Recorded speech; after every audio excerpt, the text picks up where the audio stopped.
Y hoy voy a hablar un poquito de este tema tan importante y también tan relevante y de tanta importancia para nosotros. Listo. Entonces, para hablar de fibrilación auricular, primero debemos saber como un poquito de qué es eso. Es una taquiarritmia a nivel supraventricular y esta va a ser causada por la activación eléctrica de manera desorganizada en las aurículas, lo que va a ocasionar una contracción atrial ineficaz. Como decía una profe pues, de nosotros, las aurículas no se están contrayendo, sino que están como bailando. Y en el electrocardiograma es súper típico encontrar que tenemos ausencia de las ondas P, que son irregulares y van a dar una activación irregular a nivel ventricular. Listo, ¿cómo la vamos a clasificar? Entonces tenemos la fibrilación auricular diagnosticada por primera vez. Entonces, ¿esta qué es? Que nunca ha sido detectada, nunca había tenido un diagnóstico de esta y esto va a ser independiente a los síntomas y a la duración que tiene. O sea, el paciente que me llega y me dice, desde hace mucho tengo palpitaciones, nunca se había hecho ningún control. Ahí está. Tenemos la fibrilación auricular paroxística, que es la que va a terminar en 7 días y suele ser sin intervención o algunas veces con intervención. Las guías y las indicaciones nos dicen que los paroxismos se den más o menos en 48 horas. La fibrilación auricular persistente son episodios de fibrilación auricular que no se van a resolver por ellos. Entonces, muchas veces están que han utilizado como el punto de 7 días que van a definir como la fibrilación auricular persistente. Y está la de larga duración, que es que está al menos 12 meses en combinación con el control del ritmo. Y la permanente es la que no se va a dar tratamiento por un consenso entre el paciente y el médico. Listo. Los otros conceptos que vamos a tener es como la fibrilación auricular clínica. Esta va a ser la que es sintomática o asintomática, pero que yo la voy a detectar en un electrocardiograma. Es decir, llega mi paciente, por cualquier motivo le mandaron un electrocardiograma y en el momento que se lo hacen, se detecta irregularidad, eh, en ausencia de ondas PES, digo, bueno, ¿qué está pasando acá? La fibrilación auricular subclínica que va a ser detectada por dispositivos implantados y la carga de fibrilación auricular es que es cuánto tiempo, o sea, cuánto yo mido en un tiempo transcurrido, cuánto porcentaje, por ejemplo, de mi día o del tiempo que fue medido estuve con fibrilación auricular. Listo, entonces la clasificación puede ser primaria, secundaria, valvular o no valvular. Entonces, la primaria es que de por sí ahí va a haber un daño como tal a nivel del nodo pues de la parte auricular. La secundaria es ver qué nos está generando, si hubo parto, si hubo alguna noxa que nos generó esto, eh, o, o trastornos tiroideos, trastornos metabólicos nos pueden afectar. La valvular por estenosis mitral o válvulas mecánicas, pues que pueden debutar con fibrilación auricular con enfermedad valvular. Y no valvular. Listo. Entonces, la epidemiología es que es la arritmia más común en adultos, va a afectar pues, a una gran cantidad de la población. En Estados Unidos tiende a duplicarse de 1,2 millones a 2,6 millones pues, en el transcurrir del 2010 al 2030. Aumenta la mortalidad y aumenta el riesgo de insuficiencia cardíaca. Si bien pues hay una gran prevalencia en Colombia y por eso pues creo que es esencial hablar de este tema. Listo, entonces, ¿qué factores de riesgo vamos a tener? Como en todo, vamos a tener modificables y no modificables. Entonces, los modificables que vamos a tener van a ser el estilo de vida, pues las enfermedades cardiometabólicas como la diabetes, la hipertensión, la obesidad, el abuso del alcohol, de las drogas, el control también de enfermedades metabólicas que son muy importantes como el hipertiroidismo y los no modificables les van a ser los genotipos de factores de riesgo, la historia familiar, la edad que pues tiende a ser en personas mayores y como la altura. Eso no lo podemos pues, modificar. Listo. Entonces la fisiopatología es que es una actividad ectópica de las despolarizaciones del tejido atrial. Entonces lo que está pasando es que pues, se van a representar en despolarizaciones espontáneas del tejido auricular fuera del nodo sinoauricular, a frecuencias más altas de lo que se tiene el ritmo sinusal. Entonces estas actividades ectópicas se van a originar de manera más común en las venas pulmonares, que es en un 95% aproximadamente, versus la vena cava inferior y superior. Entonces, la fibrilación auricular por ella solita va a perpetuar un remodelamiento electrofisiológico y anatómico. Entonces, lo que va a ir generando con el tiempo va a ser un potencial de acción más corto y va a cortar el periodo refractario. Listo, esto también es importante decirlo. Esto va a ser un estado procoagulante, entonces, como ya veníamos hablando, va a haber una contracción atrial ineficaz, entonces va a provocar éxtasis sanguínea y como esta misma cadena va a llegar a la expresión de factores protrombóticos y a la activación plaquetaria, impidiendo pues como el flujo normal. Entonces hay una lesión endotelial con un flujo sanguíneo normal, lo que lleva a un estado de hipercoagulabilidad. Entonces, las manifestaciones clínicas, entonces, los síntomas son demasiado variables dependiendo del caso del paciente. El 90% de los pacientes pueden referir síntomas y muchos otros los podemos encontrar, como les decía, por un electrocardiograma aislado. Lo más común suele ser palpitaciones, disnea, fatiga, disconfort torácico, síncope y las famosas palpitaciones. Listo, entonces, ¿cómo vamos a hacer un enfoque integral de nuestro paciente? Va a llegar y nos va a contar qué está pasando. Suelen llegar diciendo, tengo palpitaciones, siento que se me va a salir el corazón, siento miles de esas cosas. Entonces empieza a hablar con morbilidades. Yo, bueno, ¿qué factores de riesgo cardiovasculares tiene? ¿Sufres diabetes? ¿Cómo está la TSH? Luego hago nuestro gol estándar de diagnóstico, un electrocardiograma de 12 derivadas. También empiezo a averiguar por qué síntomas y qué deterioro funcional estoy teniendo, luego paraclínicos y luego imágenes. Entonces, el diagnóstico, como yo les decía, el gold estándar va a ser el electrocardiograma. Lo más común y pues lo mejor que se recomienda es que sean de 12 derivadas. No, pues las guías no refieren un tiempo como muy claro, que uno puede encontrar que la longitud del ciclo atrial sea mayor de 200 latidos por minuto. Lo más claro que todos, yo creo que siempre nos has dicho es RR irregular con ausencias de ondas P. ¿En qué pensamos? En fibrilación auricular. Eso va a ser como lo principal.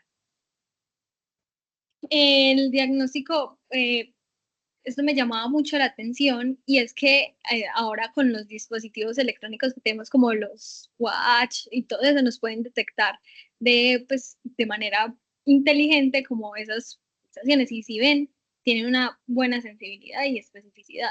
Obviamente pues nunca como el electrocardiograma, pero digamos que nos pueden predecir esa situación.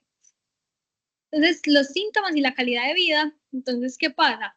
Obviamente voy a tener un deterioro en esa clase funcional, obviamente al tener síncopes, al tener disnea, al tener las palpitaciones, entonces todo eso según cómo esté mi paciente va a influir en esa toma de decisión que yo voy a hacer de cómo voy a manejar si voy a hacer control de ritmo, control de la frecuencia y muchas veces estos pueden ser pues como por síntomas que no han sido tratados de manera adecuada.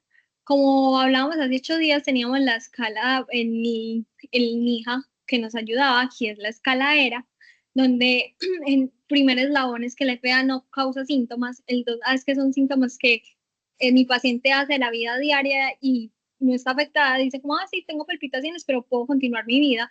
La 2B es que la actividad diaria, pues mi paciente puede ir a trabajar, puede caminar, pero llega y me dice, a la hora de dormir no soy capaz porque siento que el corazón se me va a salir. En el 3, ella es que la actividad diaria está afectada por estos síntomas y ya en la 4 es que son discapacitantes. Entonces, en las ayudas diagnósticas siempre vamos a buscar qué me lo puede estar causando, qué me lo puede estar causando. Entonces, pruebas de función hepática, electrolitos, TSH, un hemograma, una hemoglobina glicada, Y aquí viene algo fundamental también, que es el ecocardio. Entonces, el primero que le hacemos es el ecocardio transtorácico. Entonces, esto lo que nos va a permitir es ver la función, las dimensiones, si hay valvulopatías y como algunas cosas necesarias para guiar el tratamiento. Pero, sin embargo, uno que es fundamental para algo que vamos a hablar más adelante es el ecocardio transesofágico, porque nos va a detectar con mayor especificidad la presencia de los trombos en la orejuela. Listo, entonces las nuevas guías nos proponen el AF Care, que es como en lo que nos vamos a basar a la hora de manejar mi paciente de manera integral. Entonces, el primero es manejar la comorbilidad y como tal todo lo que se impone. La A es de evitar ACV y el tromboembolismo, porque como ya lo veremos, es de gran incidencia en los pacientes con fibrilación auricular. La R de reducir los síntomas y la E de evaluar y reevaluar lo que está sucediendo con mis pacientes. Entonces, en las comorbilidades y el riesgo que vamos a tener principalmente, entonces, los que eran modificables, ver cómo podemos controlar el peso, ver si tenemos una TSH elevada, cómo la vamos a manejar, si es un hipertiroidismo o un hipotiroidismo, si estamos hipertensos, cómo vamos a intentar controlar esa presión, una falla cardíaca. Siempre el foco es a esas enfermedades y al tenerlas controladas, digamos que me va a reducir el riesgo de presentar la falla cardíaca. Listo. La anticoagulación y la prevención de el ACV, como estábamos hablando, es que en la fibrilación auricular el riesgo aumenta 5 veces más. Hay que tener en cuenta que la FA no paroxística tiene más riesgo de ACV que la FA que es paroxística. Entonces vamos a empezar a hablar si tengo riesgo de tromboembolismo, entonces voy a empezar anticoagulación. Según la escala pues validada que es el CHAS-VA, que ya cambió y eliminaron el sexo, si este es mayor a 2, vamos a iniciar la anticoagulación.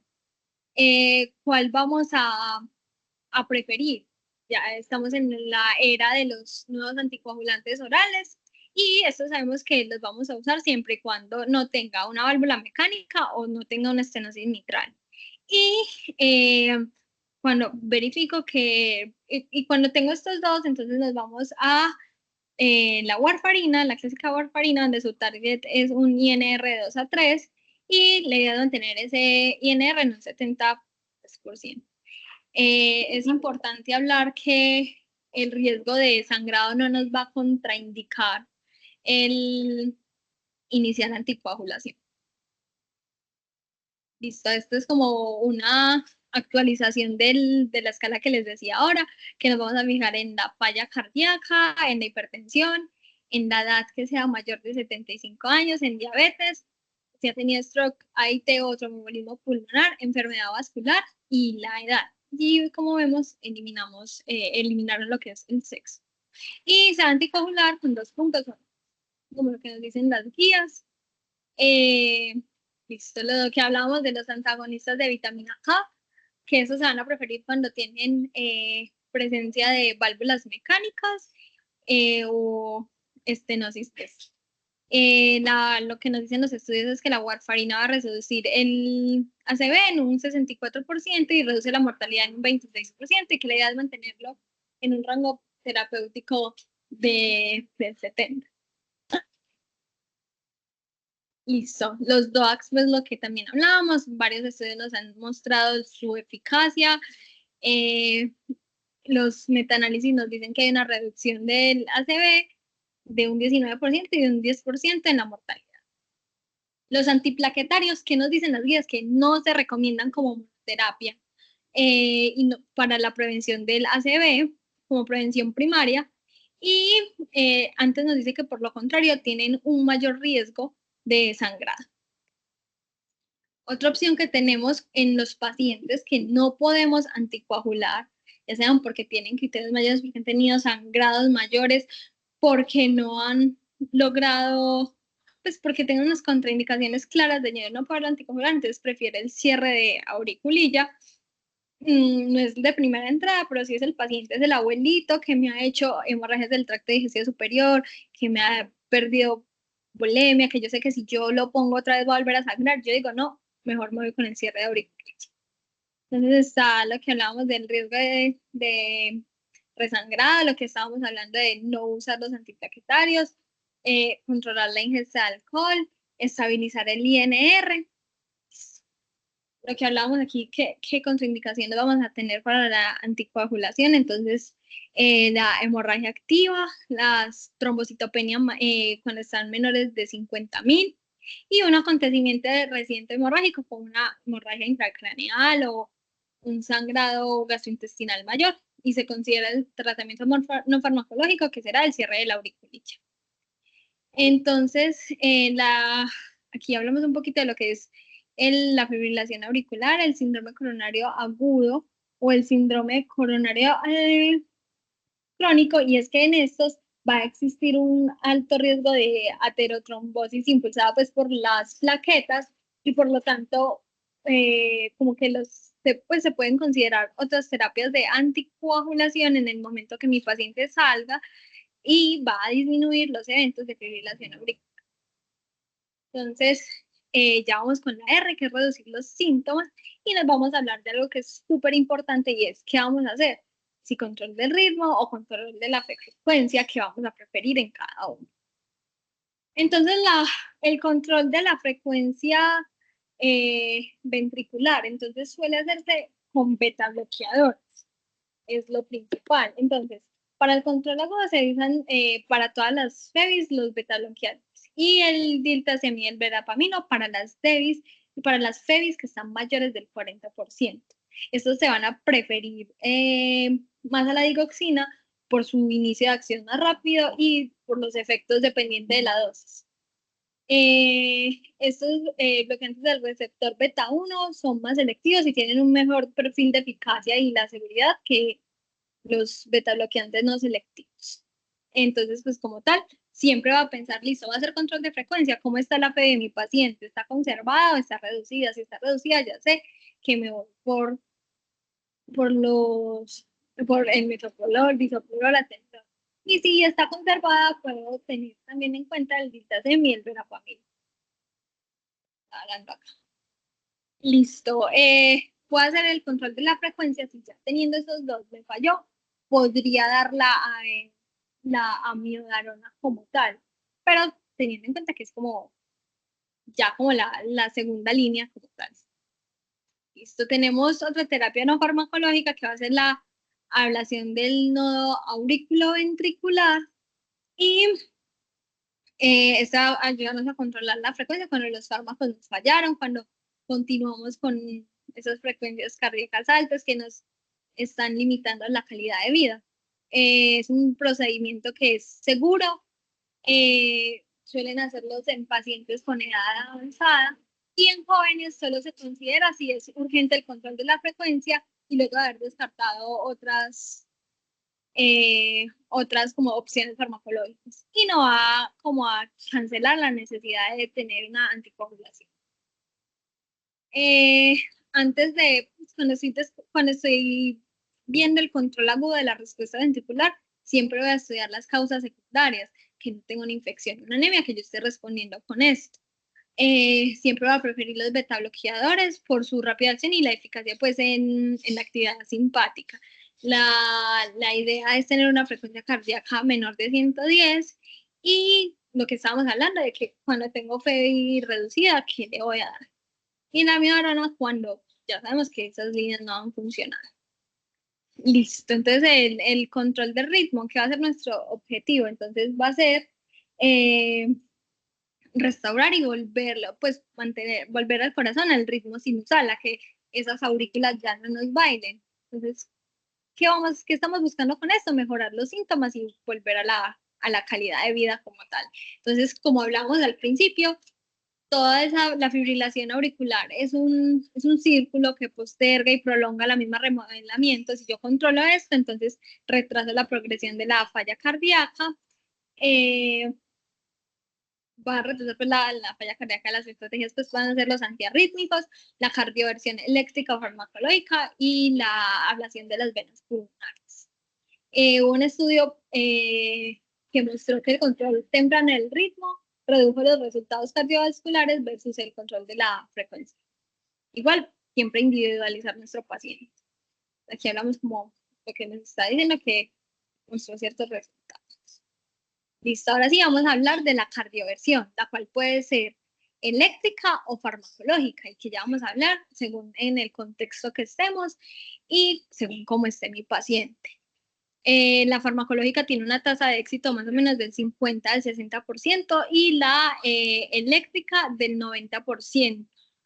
¿Qué va a ser los beneficios de la una sobre la otra? Obviamente la farmacológica no requiere sedación y pues puedo hacerla no en un lugar que necesite estar tan monitorizado y tantas cosas, ¿cierto?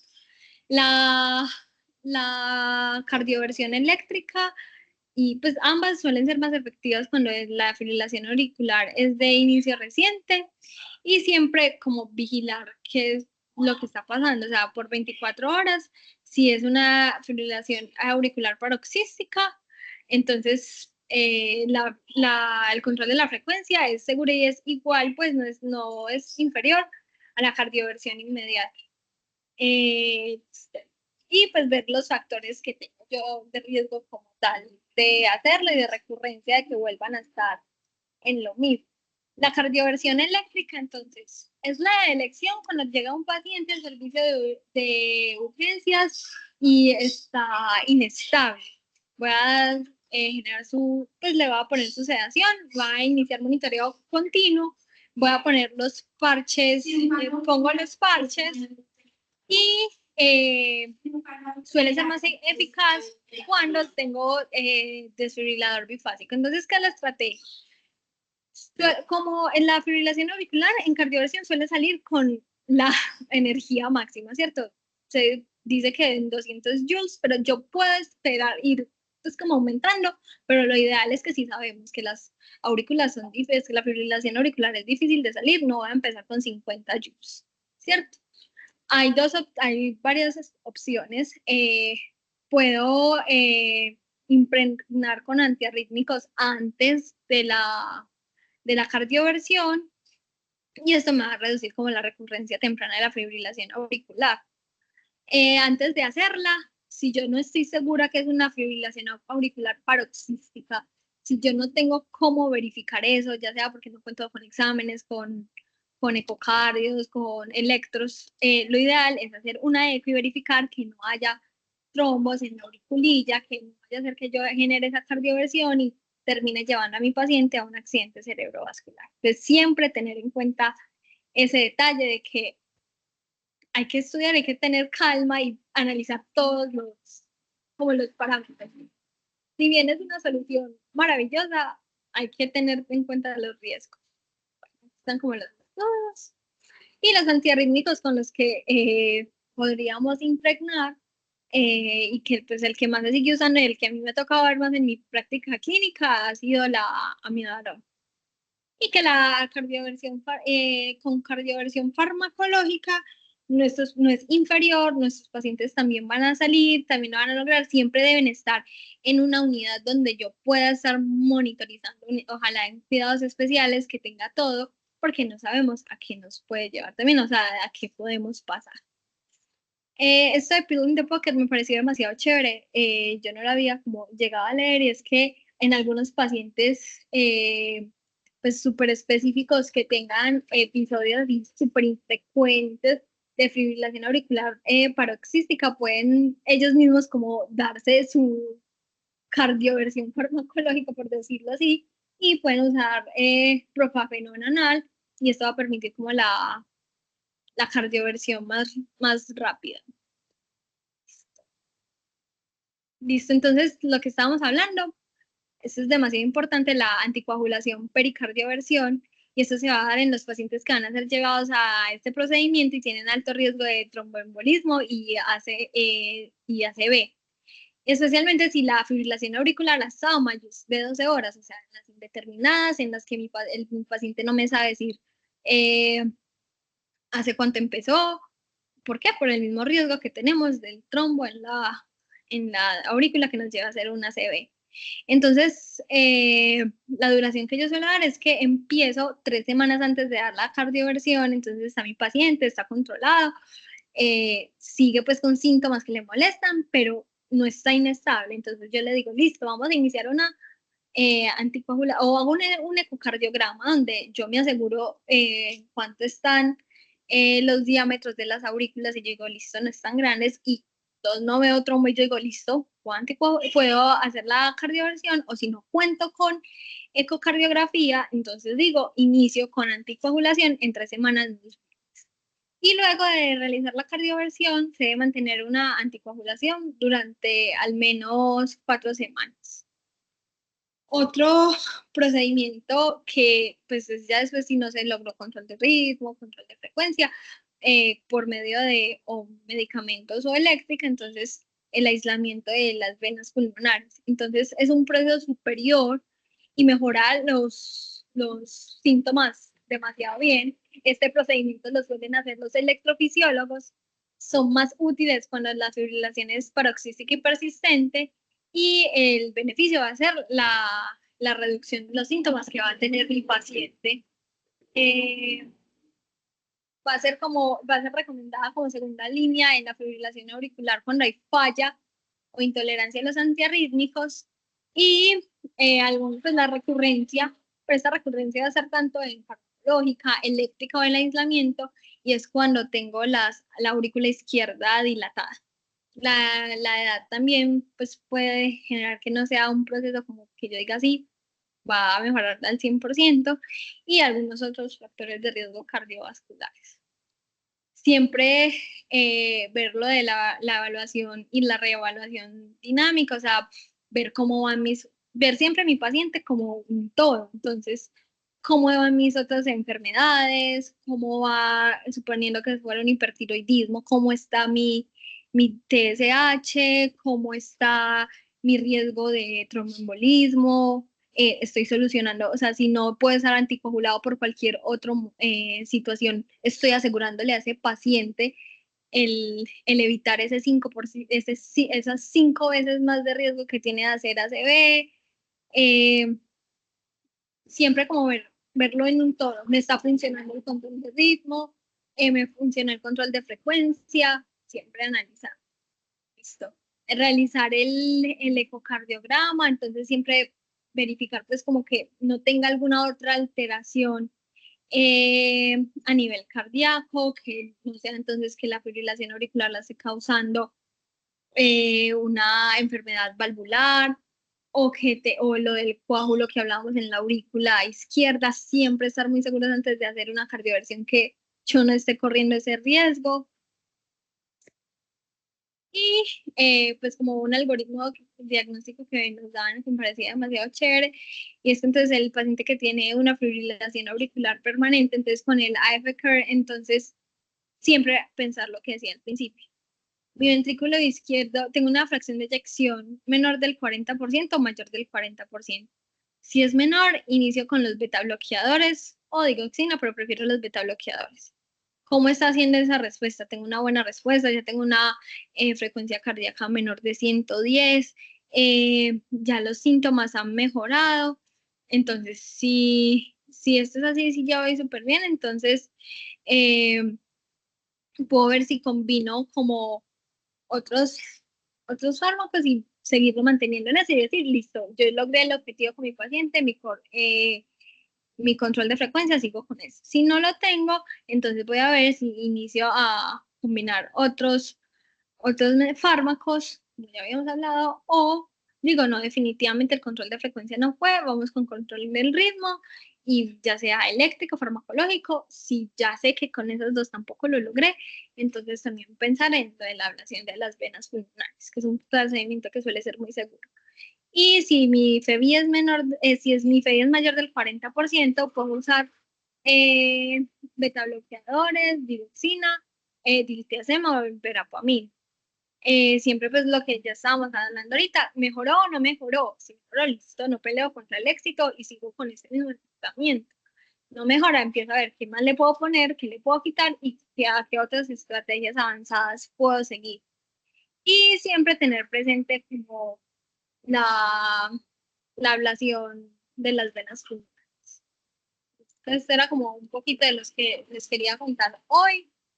espero les haya gustado y hayan aprendido un poquito como sobre este tema que me parece re